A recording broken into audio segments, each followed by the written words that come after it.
Nuestras libertades. Por CX30, Radio Nacional, preguntamos, investigamos y analizamos lo que pasa en nuestro país. Queremos saber en dónde estamos. Nuestra soberanía democrática está al mejor postor globalista. Libertas Uruguay te propone defenderla. www.libertas.uy. ¿En dónde estamos? De lunes a viernes, a partir de las 10 a.m. Guión y conducción, Rubén Muyano. Buen día, República Oriental del Uruguay. Espero te encuentres bien.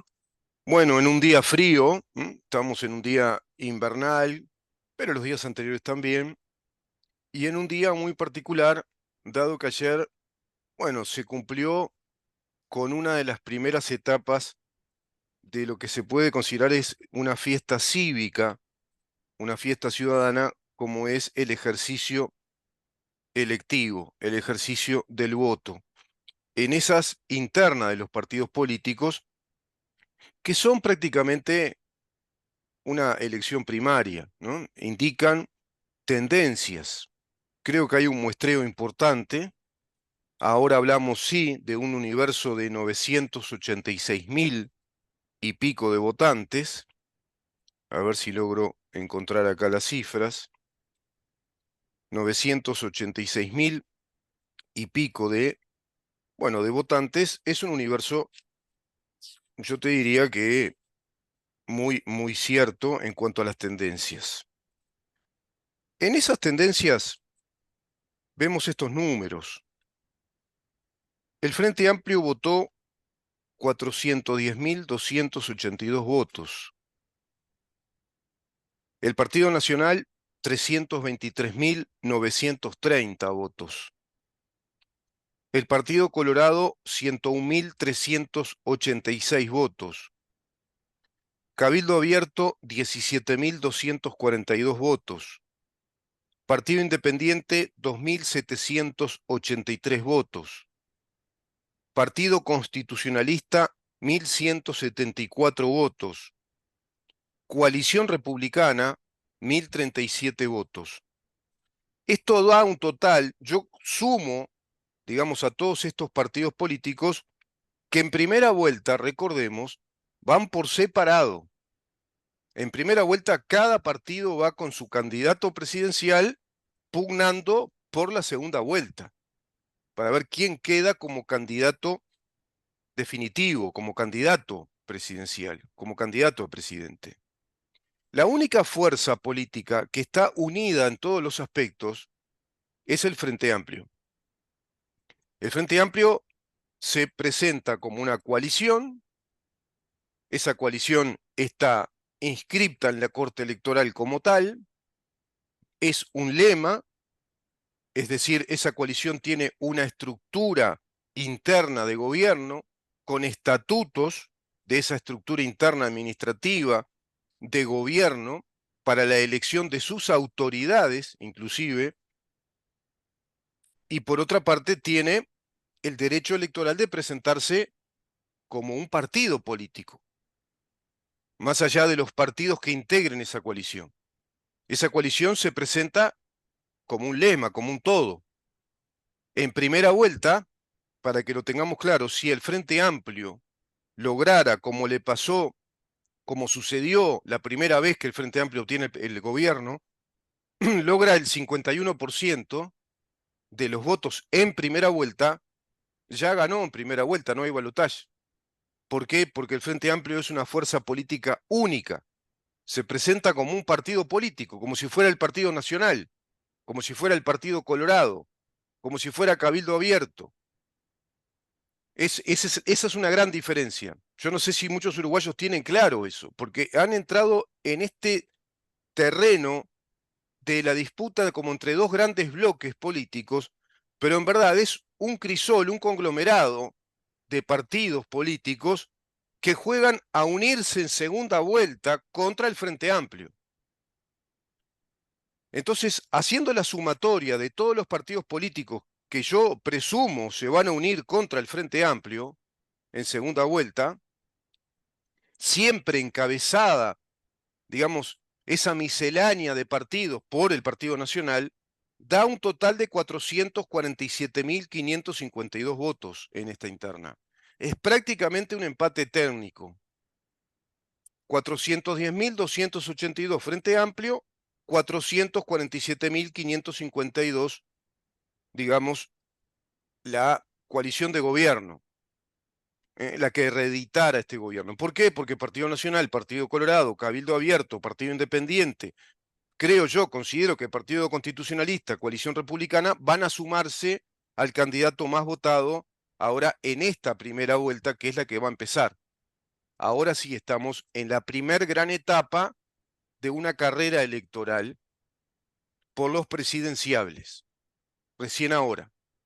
Entonces, tenemos a estos candidatos, quedaron estos candidatos, que me cuesta abrir acá ahora, porque como ponen estos spams que no dejan abrir noticias, es increíble cómo aparecen los spams de YouTube. Bueno, por ejemplo, a ver si no hay mucho ruido, elecciones internas del 2024, seguí en vivo el escrutinio de la Corte Electoral. Bueno, vamos a ver, por ejemplo, en el Frente Amplio, Yamandu Orsi ganó con el 59,14%. Carolina Cose 37,60%, Andrés Lima 3,12%. Álvaro Delgado 74 con el 43%.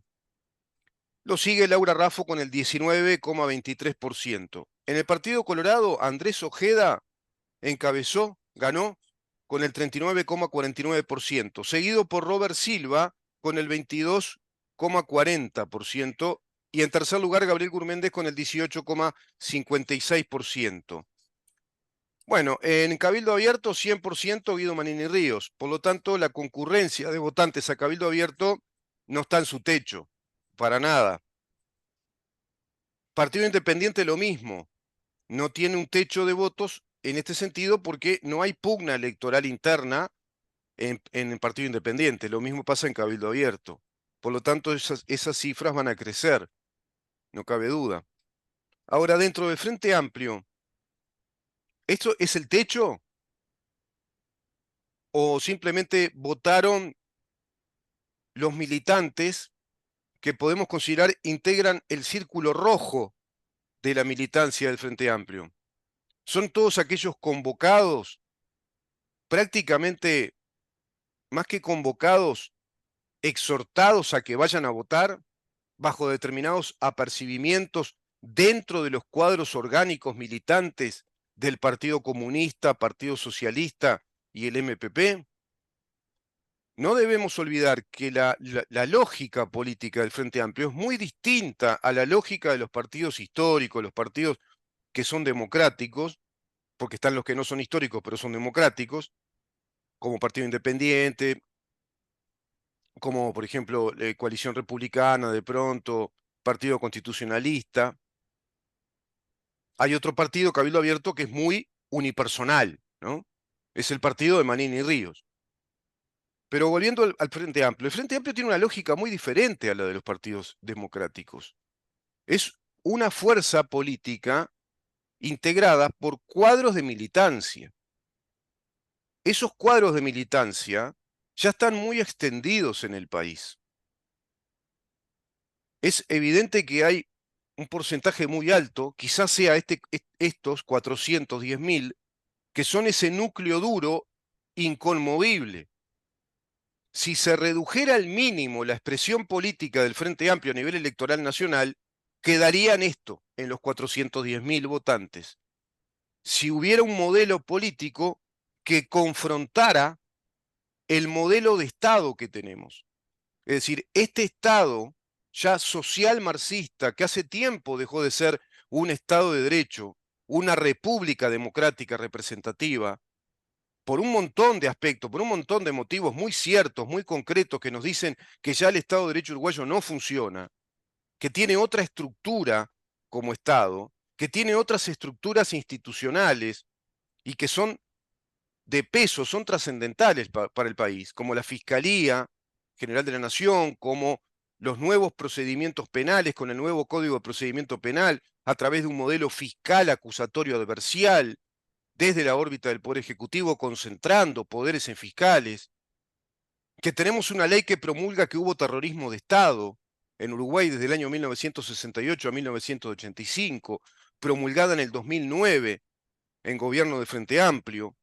Esa ley va a ser la inspiradora, el leitmotiv de la creación de la Fiscalía de Lesa Humanidad previa derogación de la ley de caducidad, ley que es inderogable, ya lo explicamos acá, es irrecurrible, porque es un modo excepcional de extinción de los juicios, de acuerdo a los artículos 227 y 228 del Código General del Proceso, una ley que siquiera tuvo que ser sometida a referéndum y plebiscito, porque es una renuncia procesal, es una renuncia a la legitimidad procesal activa, a la legitimación procesal activa, es una renuncia a la pretensión procesal, derecho potestativo, un derecho unilateral, que cuando la persona jurídica, en este caso el Estado de Derecho uruguayo, como persona jurídica, artículo 21 del Código Civil, asume la renuncia de su pretensión procesal, además como el orden jurídico en sí mismo, como el bien mayor a proteger,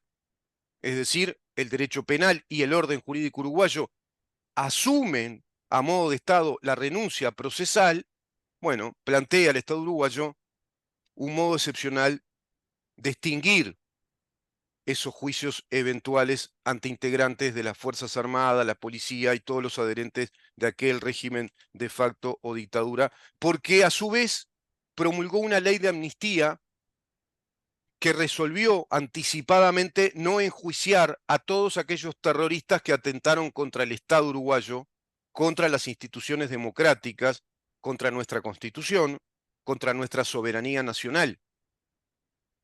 ¿Se dan cuenta? Todo ese Estado uruguayo cayó, el Estado de Derecho cayó. Cayó también en la laicidad de la educación. ¿Qué quiero decir con esto?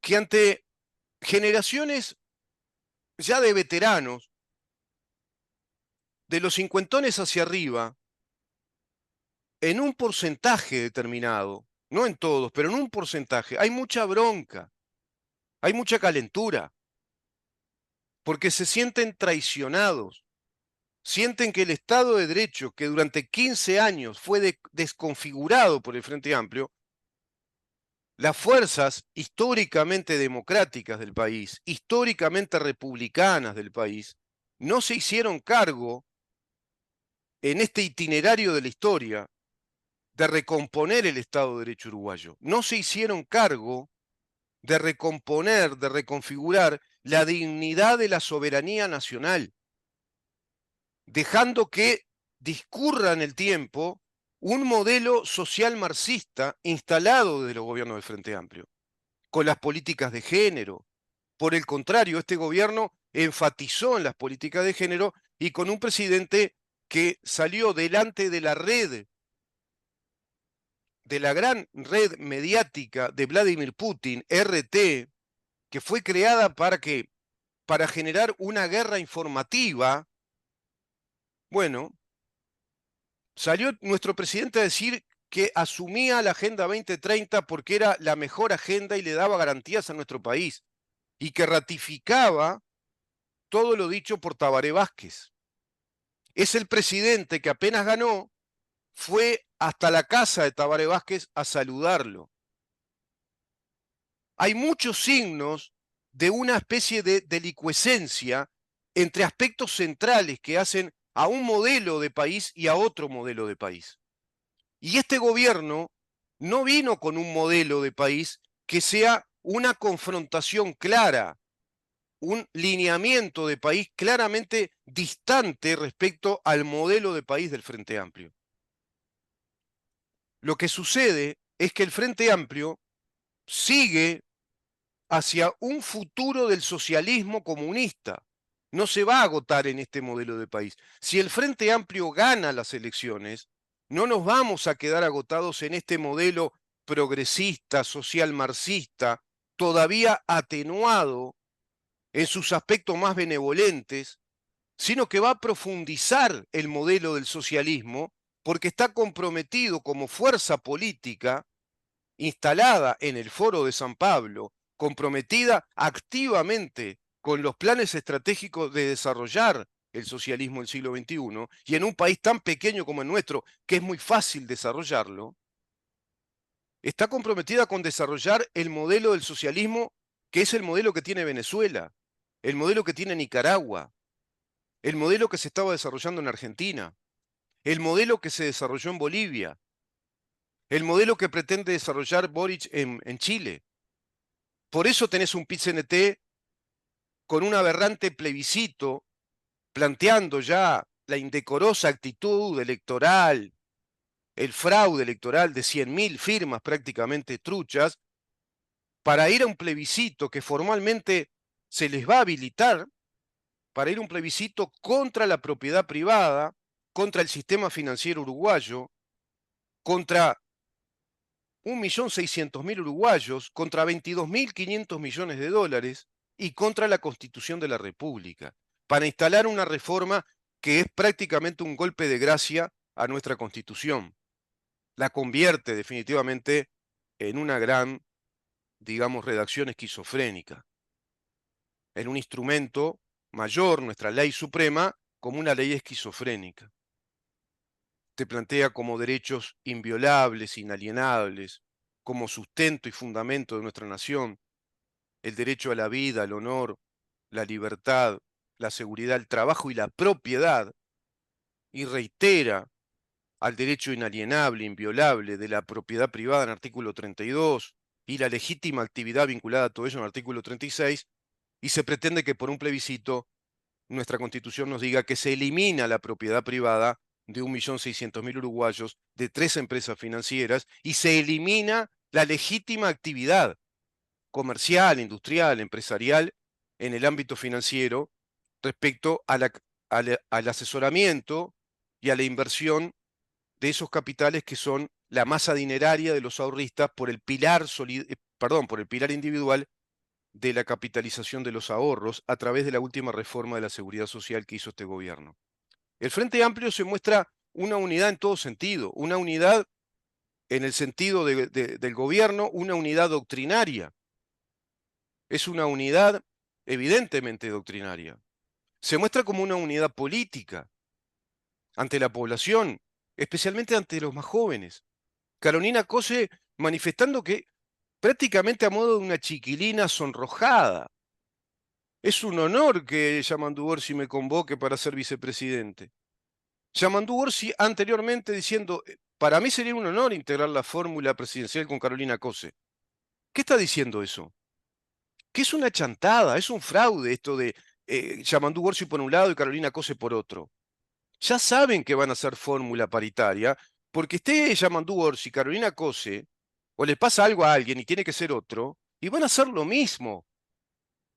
Van a ser el mismo gobierno con la misma doctrina, bajo las mismas pautas estratégicas que ya tienen escritas. Ya vienen con la carpeta debajo del brazo o con el librito del nuevo maestrito a cambiar un montón de cosas. Ya nos están diciendo con este plebiscito lo que quieren hacer. Porque es PIS-NT y Frente Amplio, ¿eh? Ojo, es PIS-NT-FA lo que va a gobernar. Y ese radicalismo comunista, el socialismo hacia el comunismo, se muestra muy unido. Se muestra unido electoralmente, se muestra unido en sus líderes, se muestra unido en el comportamiento de sus líderes, se muestra unido en el orgullo de ser frente amplistas, se muestra unido en el embanderamiento de cada una de las causas que les comprometen inclusive políticamente, se muestran unidos ahora electoralmente, siendo la coronación, estas etapas electorales, de esa imagen de unidad que el Frente Amplio siempre muestra. Así nos decía nuestro compañero de trabajo, asesor político, integrante de Libertas, el licenciado Santiago El Pino, así se vivió en Venezuela. Y él lo vio, él lo vivió, él estuvo allá. Por motivos profesionales, tuvo que vivir ese periodo allá, cubriendo un montón de aspectos vinculados a las relaciones internacionales, a la prensa, y nos decía a los integrantes de Libertas que el mismo proceso se vivió en Venezuela. Es decir, las fuerzas que no integraban el chavismo, que sería el Frente Amplio de Venezuela, las fuerzas que no integraban el chavismo se mostraban desunidas, muy fragmentarias, pero a su vez, en nuestro país yo le agrego que estas fuerzas que se muestran desunidas también, cada quien por su lado ahora, inclusive se notó ayer claramente fracturas en la interna del Partido Colorado, un Robert Silva que prácticamente le costaba sonreír porque ganó Ojeda. Por otro lado, en el Partido Nacional prácticamente es la fórmula Delgado, Delgado-Ripoll, que es la fórmula del oficialismo del Partido Nacional, que es el continuismo del gobierno de la calle Pou. También en una paritaria, siguiendo lo del Consejo de la Perspectiva de Género de la fórmula paritaria. Pero bueno, eso no estaría mal como estrategia. Inclusive Ripoll es una mujer joven, de trayectoria sindical, confrontativa respecto a el gobierno del Frente Amplio en la Intendencia Municipal de Montevideo, y es quien puede confrontarlos, quien puede decir lo que hacen, los conoce, conoce todo ese mundo, conoce de sus corrupciones, de sus sistemáticas corrupciones, va a manifestar sus padecimientos personales, la actitud patoteril de los integrantes sindicales del Partido Comunista o del Frente Amplio, la actitud beligerante, confrontativa, patoteril de los gobiernos del Frente Amplio en la Intendencia Municipal de Montevideo. Todo eso va a ser muy estratégico porque es una persona que habla con conocimiento de causa, con mucha claridad, que baja a tierra, que cualquiera lo entiende, y que en ese sentido va a plantear una confrontación de un porte severo y serio. Pero, por otro lado, no es una persona que inspire la confianza de ser muy conocedora del Estado. Tiene la formación. Bueno, hay un arma de doble filo. Y en esa división que se plantea en estas fuerzas que no son del Frente Amplio, a su vez, están ahora, hoy por hoy, llevando el lastre de un gobierno que no se manifestó muy distinto al modelo frente amplista. Y que inclusive, profundizando un poquito este análisis, por el contrario, muchos integrantes de este gobierno, cuando fueron oposición y les tocó jugar el rol de legisladores, votaron a favor de esas transformaciones social marxistas del Estado uruguayo, dado que para legislar, por ejemplo, un nuevo código de proceso penal, para legislar una ley como la de Fiscalía General de la Nación, se requieren mayorías calificadas, mayorías especiales, así lo dice la Constitución. Por lo tanto, necesitaron los votos de varios integrantes dentro de la Cámara de Senadores y Diputados, de varios legisladores de los partidos de oposición en aquellos gobiernos del Frente Amplio. Por lo tanto, son coartífices, coautores de este modelo social marxista que Uruguay tiene. La ley de género también fue colegislada.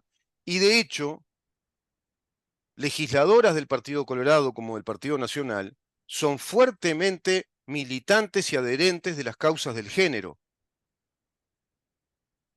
Para mí ahí está el gran problema de Uruguay.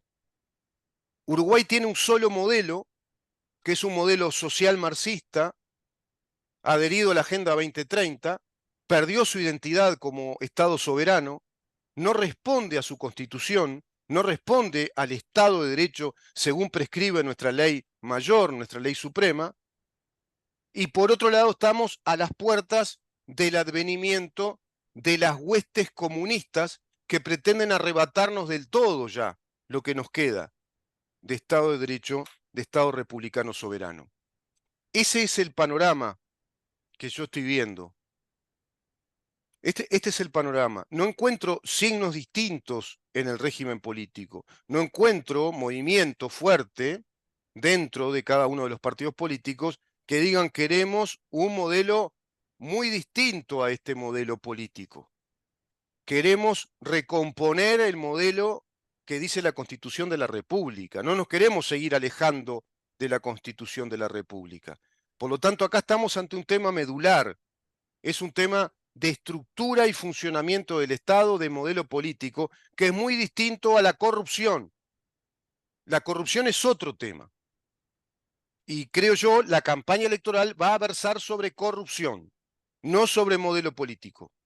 Entonces, sobre modelo político vas a tener generaciones ya de veteranos cincuentones para arriba, en gran medida muy calientes, muchos, un porcentaje.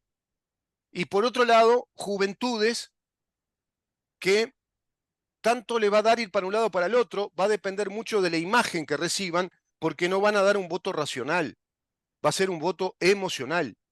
El joven vota con la emoción, no vota con la razón, no vota con el neocórtex, no vota con el hemisferio derecho y neocórtex razonando, ponderando, calculando, no vota científicamente, vota emocionalmente. Y a eso juega el Frente Amplio, dando esa imagen de unidad, dando permanentemente esa imagen de unidad que ya en primera vuelta no la va a tener. Es decir, lo que pueda hacer la eventual coalición de gobierno que reedite el gobierno.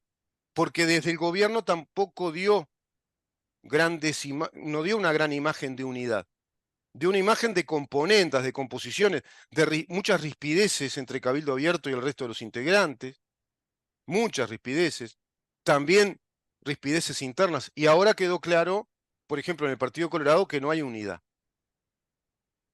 Y en el Partido Nacional no se sabe, quedaron todos acallados ante la fórmula muy despegada, como ya lo daban las encuestas, las estadísticas, de Álvaro Delgado con Valeria Ripoll. Vamos a una pausa, si te parece, Ramón, y continuamos.